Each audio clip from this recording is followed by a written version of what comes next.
Volta com direto do plenário, já estamos com imagens do início da segunda parte da sessão desta quarta-feira. Eu gostaria de cancelar o pregão relativamente à minha lista número 3. É que havia uma observação no sentido do impedimento do ministro Luiz Fux, e aí não teríamos o quórum suficiente, fica cancelado o pregão e anulado o julgamento. Chamo a julgamento a ação civil originária de relatoria do eminente ministro Marco Aurélio 879, que procede da Paraíba, sendo o autor a empresa brasileira de Correios e Telégrafos, e réu o Estado da Paraíba. Não há sustentação oral e Vossa Excelência está com a palavra para o relatório e voto. Nós estamos com 5. São 5, né? Teríamos que ter 6. O ministro Fux estava aqui, acho que ele está chegando. Tá bom. Foi resolver um problema. Ah, bem, então... Bom, vamos aguardar algum minuto, fazemos algum despacho. Já chegou?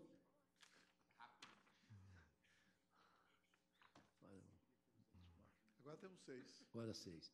Então, retomamos o julgamento, com a presença do eminente ministro Luiz Fux. Ministro Marco Aurélio, Vossa Excelência está com a palavra.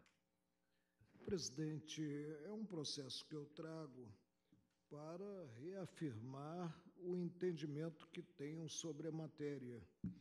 E, como costumo sempre ressaltar, a atuação judicante se faz a partir da ciência e consciência possuídas. Qual é o pano de fundo? Imunidade recíproca de uma pessoa jurídica de direito privado. A colocação de início peca pela terminologia. Só se pode cogitar de imunidade recíproca quando há possibilidade jurídica de, a um só tempo, se ser sujeito passivo e sujeito ativo tributário, o que não ocorre, evidentemente, com as pessoas jurídicas de direito privado, como é a ST. Conheço os precedentes, mas não estou convencido de que, presente a lei das leis, que a todos indistintamente submete, revelem o melhor alcance da Carta da República, da Constituição Federal. Estou julgando improcedente o pedido formulado, ou seja, estou entendendo que a incidência, no caso do IPVA, considerada a empresa de Correios e Telégrafos. É como voto, presidente? Creio que há divergência. Ministro Barroso, como vota? Presidente, eu, como Vossa Excelência bem sabe, o plenário tenho também uma posição divergente da que tem prevalecido por manifestação da maioria. Eu entendo que o serviço postal não deve ser prestado em regime de privilégio, dentre outras razões, porque acho que o privilégio é ruim para o serviço e é ruim para os trabalhadores. Eu sou contra o monopólio por convicção, seja público, seja privado. Porém, depois de ter insistido nessa tese em 2 assentadas e vê-la vencida, eu, ressalvando a minha opinião, me curvo à posição da maioria para reconhecer a imunidade recíproca dos Correios, porque este é o entendimento do plenário. Pois não. Ministra Rosa? Pedindo vênia ao eminente relator, eu acompanho a divergência, presidente. A divergência, ministro Fux. Senhor presidente, também pedido vênia, vou me curvar ao julgado do pleno na repercussão geral no RE 601392, agora recentemente reiterado no julgamento da CO do ministro Dias Toffoli contra o IPVA.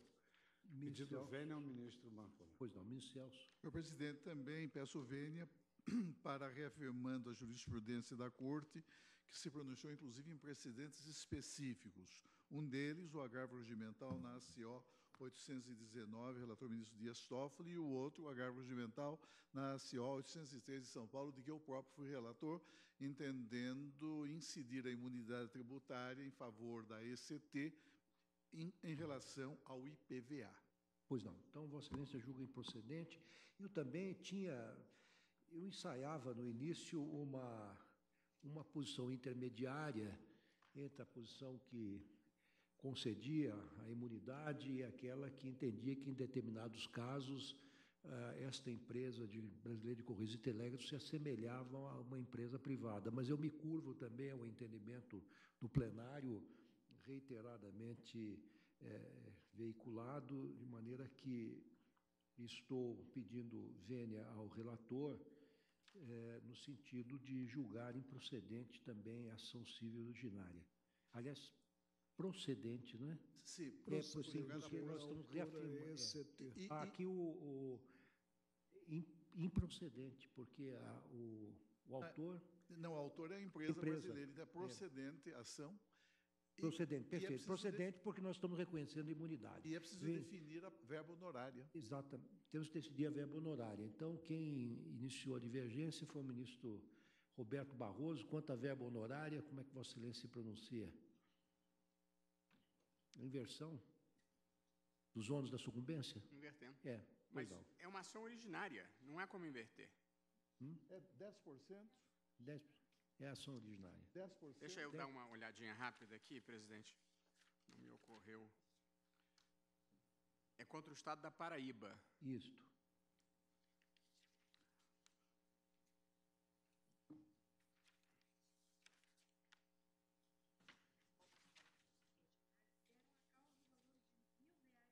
É sucumbência integral, aplicando-se o artigo 20, parágrafo 4. R$1.000 o valor da causa, portanto... Valor absoluto. 2005, né? 2005. Qual é a sugestão de Vossa Excelência? Não, eu tinha proposto 10%. Do valor da causa. Apoiando-me no Tá parágrafo certo. 4. E a causa, o valor da causa foram R$1.000, então tá bem assim. Eu tenho dificuldade de dar sucumbência para quem eu acho que tem razão, mas é o caso. Então, 10% Tá bem, do valor da 10% de causa. sucumbência, julgado procedente por maioria vencida o eminente relator, ministro Marco Aurélio. Chama a julgamento o agravo regimental no recurso extraordinário com o agravo 743-485, sendo o relator eminente ministro Marco Aurélio, procede de São Paulo, feito. E aqui o agravante é a empresa metropolitana de transportes urbanos de São Paulo, EMTU, e o agravado é o consórcio intermunicipal da Bacia do Juqueri. Isso não há sustentação oral. Presidente, eu esclareço que o agravo regimental não se faz voltado a impugnar o ato que acarretou a subida do extraordinário, mas um empréstimo de eficácia suspensiva a esse recurso. Digo que, em se tratando de decisão contrária ao interesse das partes, prolatada pelo relator, cabe o agravo regimental a teor do disposto no artigo 317 do Regimento Interno, e que deve ser notado que a aludida eficácia implicou o restabelecimento da sentença proferida pelo juízo. Na peça, assentou-se a nulidade das cláusulas e do anexo do contrato padrão STM MTU São Paulo 33/2006, no que resultou, fora de situações emergenciais, na possibilidade de contratação de condutores regionais coletivos autônomos. Em síntese, conforme consignei na decisão proferida, de duas uma, ou o próprio poder público presta o serviço de transporte, ou observado o disposto no artigo 175 da Constituição Federal, faz mediante terceiro, e aí tem que observar a licitação, o concurso igualitário daqueles que pretendam prestar o serviço. Descabe, ante esse contexto, admitir que o transporte possa ser implementado por meio de simples credenciamento de terceiros, sem licitação, e até mesmo atropelando-se contratos em vigor. Por isso, estou desprovendo o regimental. Consulta os pares, não há divergência, desprover o regimental por unanimidade. Chama a julgamento o RE 254559, que vem de São Paulo, sendo ainda relator eminente ministro Marco Aurélio. O recorrido é o município de São Paulo. Aqui precisamos de 8 no plenário, porque está em pois, jogo matéria- a harmonia ou não da Lei Complementar 56 de 87 com a Carta da República. Pois não, cancelamos o pregão, então. À vista do ministro Fux, no RE 188083, que vem do Paraná, sendo relator o ministro Marco Aurélio. O recorrente é Transimaribo Limitada. E o recorrido é União. E aqui a resenha é a seguinte. Após os votos dos senhores ministros Marco Aurélio e Ricardo Lewandowski, conhecendo e dando provimento ao recurso, pediu vista dos autos o senhor ministro Eros Grau.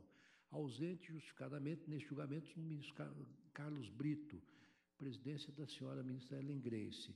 Conhecem, então, o provimento, portanto, o ministro Marco Aurélio e eu. O ministro Fux está devolvendo a vista porque sucedeu ao ministro Eros Grau, que pediu vista, e os demais presentes têm voto no caso. Também precisamos de 8, Também. porque eu estou sufragando o entendimento até do ministro Teori Zavascki, quando estava no Superior Tribunal de Justiça e concluindo pela inconstitucionalidade de um preceito de lei. Foi não, Que corrigiu o balanço no mesmo ano, no mesmo exercício do balanço. Isso, Observando então o cancelamos princípio o da pregão. anterioridade. Acabou? Então, declaro encerrada a sessão por falta de quórum. Agradeço a todos.